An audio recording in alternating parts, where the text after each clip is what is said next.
అంటే మీరు అంటే బీసీ వ్యక్తిగా ఇప్పుడు ఒకవేళ మీరేమైనా ఆశలు పెట్టుకున్నారా ఖైరతాబాద్ సీట్ మీద అనుకోవచ్చా? అట్లనే ఖచ్చితంగా ఉంటుందమ్మా, అట్లా నేను ఖచ్చితంగా చేస్తాం.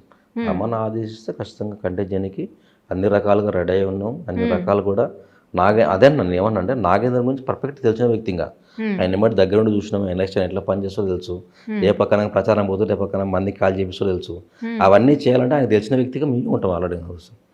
ఖచ్చితంగా ఏదేమన్నా నాగేంద్ర కొట్టాలని నాగేంద్ర లాగానే స్టడీ చేపెట్టాలి. జూబ్లీస్లో ఓన్లీ రౌడీ కమ్ ప్రచారం ఉన్నది, కానీ ఇక్కడ రాజకీయ నాయకుడు కమ్ రౌడీ ఇక్కడ నాగేంద్ర. కానీ రాజకీయం ఎట్లా చేయాలో నాగేంద్ర తెలుసు. కాబట్టి నాగేంద్ర లాగా ఇప్పుడు ఆయనను కాదని అంటే మీ బీఆర్ఎస్ మళ్ళీ వస్తుందని మీరు ఎట్లా అనుకుంటున్నారు? అంటే ఇప్పుడు మీరే అన్నారు గవర్నమెంట్ స్ట్రాటజీ ఉంటుంది, ఏమన్నా అది ఉంటుంది.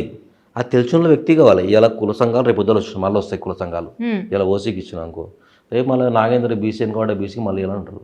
కానీ వాళ్ళకన్నా ఇంకోవాడ బీసీలు మేమేం కదా, ఇంకా మా కమిటీ ఇంకోవాడ బీసీ కాబట్టి ఇక రేపు కుల సంఘాలు ఏమైనా వచ్చి ప్రచారం చేయగలుగుతాయి, అప్పుడు సంఘాలు ఫెయిల్ అవుతాయి కదా. ఆ ఈక్వేషన్ ఖచ్చితంగా మా స్ట్రాటజీ మేము ఖచ్చితంగా ప్రయత్నిస్తాం. ఖచ్చితంగా ఈ పార్టీ ఏదేమైనా ఖైరతాబాద్ సీటు మళ్ళీ బీఆర్ఎస్ పార్టీ గెలుస్తుంది, ఇలా డౌట్ ఏం లేదు. అంటే నాగేందర్ ఎమ్మెల్యే ఉన్నప్పుడు పెద్ద పెద్ద వాళ్ళు కార్పొరేటర్లు ఉన్నప్పుడు నేను ప్రతిపక్షానికి గెలిచి ఉన్నాడు. నేను ఆ స్ట్రాటజీ నాకు తెలుసు కూడా చెప్తున్నాను. అందుకే నాగేంద్రని కొట్టాలని నాగేంద్ర లాగానే ఆలోచన చేయాలి.